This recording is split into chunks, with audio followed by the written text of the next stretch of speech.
Dun kay Kulawng tayo natapos, eh, 'no? Na nabigyan ng award na Gawad Pilipinong Hangal Award. Okay. Ayun yung ano niya.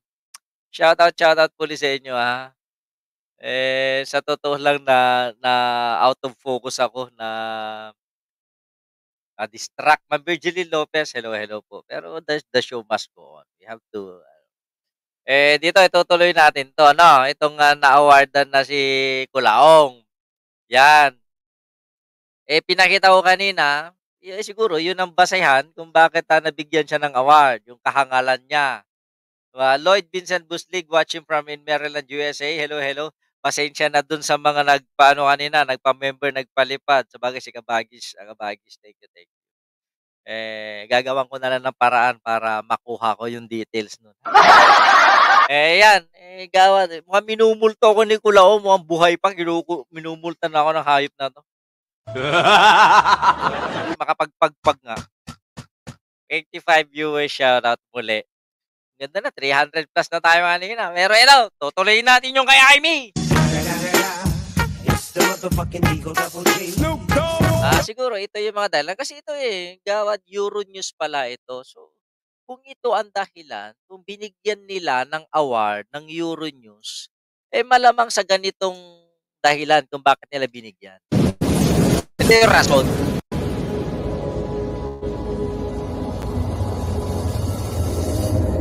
May sounds po ba yung galing sa Windows ko? Siguro 'pag wala yan minumulto na talaga ako.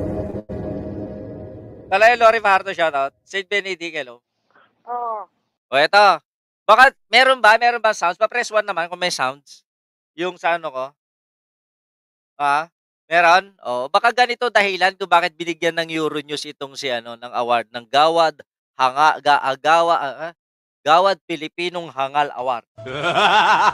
Ito siguro, pakinggan ninyo, Ganito ang binibigyan ng award ng Euronews. Puwede? Patahimikin niyo na lang yung anak niyo.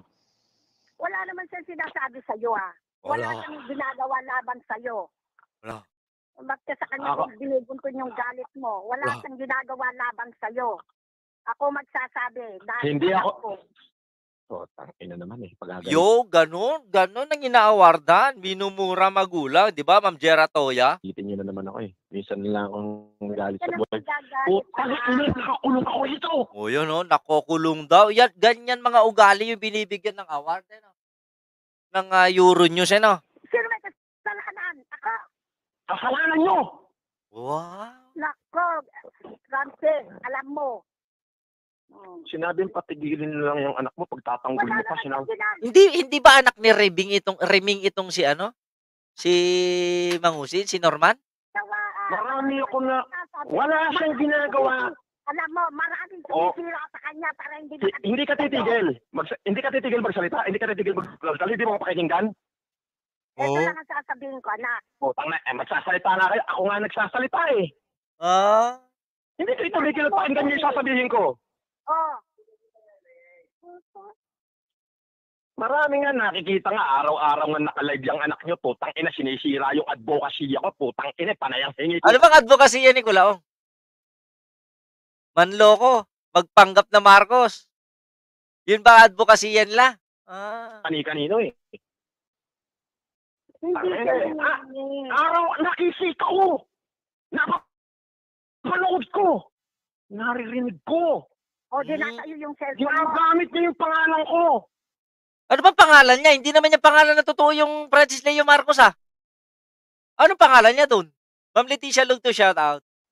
Ginagamit niya, ikaw ang nagsabi sa kanya na gawin mo yung... Ikaw naman pala, Kulao nga nagbigay ng pahintulot sa kapatid mo Drama-drama lang pala yan Kunwari nagagalit ka, ba't ka nagagalit?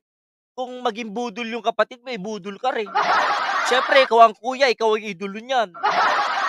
Diyos ko naman, nanay mo nga, budol, kapatid mo pa kaya? Nanay mo nga, budol, naniniwala sa kasinungalingan, ikaw pa kaya? Kapatid mo pa kaya? Diyos ko. Diba? Ay naman. Wala akong inang ayuda. Tumulong nga siya doon sa bambang Tinana. Tang ina naman Ang kulit talaga Pagpipilitan nyo kasi. So, sasabihin ko sa kanya, tumigil na siya sa paggawa ng mayan. Ina. Alam niyo ba na buhay ko na nakasalalay yan? Putang ina, yung ginto-ginto na yan, kapag nalaman niya, ano mangyayari sa O palagay? ano tungkol sa ginto-ginto? Yung ginto-ginto na peke, pag nalaman na to, masisira ka. O, ganyan. Yan yung mga binibigyan ng award ng Euronews. Kayang Si depensahan? Mary Ann lang ang may sabi niyan. Si Mary Ann, walang ibang tao. Si Mary Ann, si Butanding yun, si Faustino, yung scammer din na nanananayan ni Mike Cervera yun. Kausap ko din si Mary Ann. Oh. Namatay na ba talaga yun? Ulo ko sa inyo. Paano kung sabihin ko sa inyo? Kaya lang ako tumawag, pakinggan mo. Tapos na sana yung issue mo na Norman Mangusing, kung pinadalan mo na ng pera ng 2 milyon yung nasa Italy na Norman Mangusing na sumira sa iyo at gusto niya umuwi. Yun ang May Norman Magusin ba sa Italy? pasako mo. Kita mo kung paano sumakay yung nanay niya sa kahibangan ng anak niya. Imbes na itama nung nanay, patigilin sa kalokohan yung anak niya, hindi sunod-sunuran yung nanay. Kasi diyan sila nabubuhay. Ina naman talaga. Oh. Anak, matuto ka namang mukanig. Kahit nagbuhay hari. Paano ako makikinig? Oh, nagbuhay hari ka, hindi ka naman hari. Paano ako makikinig sa inyo? Hindi niyo naman alam ang buhay ko. Alam niyo ba ang buhay ko? Alam mo ba kung bakit Bakit ako sa'yo ng daldal dyan? Puro ay daldal. Sige, dumaldal ka pa. Hindi na kita kakausapin hanggang sa mamatay ako. Nako, O anak. sige, magsalita ka pa. Hindi na kita kakausapin hanggang sa mamatay ako. Mas mamatabisin ko pang mamatay. Ba't di ka ba magpakamatay? Ado utak niyo eh. Dapat niyo ba ikwento yung ginto na yan? Dapat niyo ba ikwento kahit kaninong tao yan? Oh. Hindi niyo ba alam na si Mary Ann? Siya na lang ang natitira sa akin. Oh, si Mary Ann, siya na lang natitira daw. Wala ka naman pinagkwentuhan na tinutukso ako ng gold bar. Nanay, paghanda mo ko ng isang gold bar. Yung bunganga mo. Dyan. Yun ang sabi niya. Eh, siyempre yan, sinasakyan ko na. Oh, kita mo? Sakayan na lang sila sa kalokohan nila, ha? Yan lang. At wala nang iba. Kaya Ano yung pagtatanggol niyo dyan sa anak niyo? Putang ina yung anak niyo nga nagdala ng mga dokumento doon kay Chinjin. wala. O yan, Sinjen. O yan, yung Sinjen, yung dati niyang asawa, yung pinakasalan niya sa pangalang Francis Leo Marcos. O. Pinadalang dokumento. O, Kinayo. Wala siyang, Isulat din ng Ipanigay. Sakbay nga yung parawar na kay G. Manila. wala siyang binadalang dokumento. Pagtatanggol niyo pa, putang ina na nga. Ako na nga. Kayo, yung Norman Mangus. O, wag na tayo mag-usap. Hanggang sa mamatay ako, hindi kita kakausapin. Ay mo Yan yung binibigyan ng award ng Euronews. Ganyan mga ugali. Na. Galing, na. Wa? Ganyan mga ugali yung binibigyan. Ayos. Wa? O, kayo na humusga. Kayo na humusga sa pagkatao ni Norman Mangusin. Kung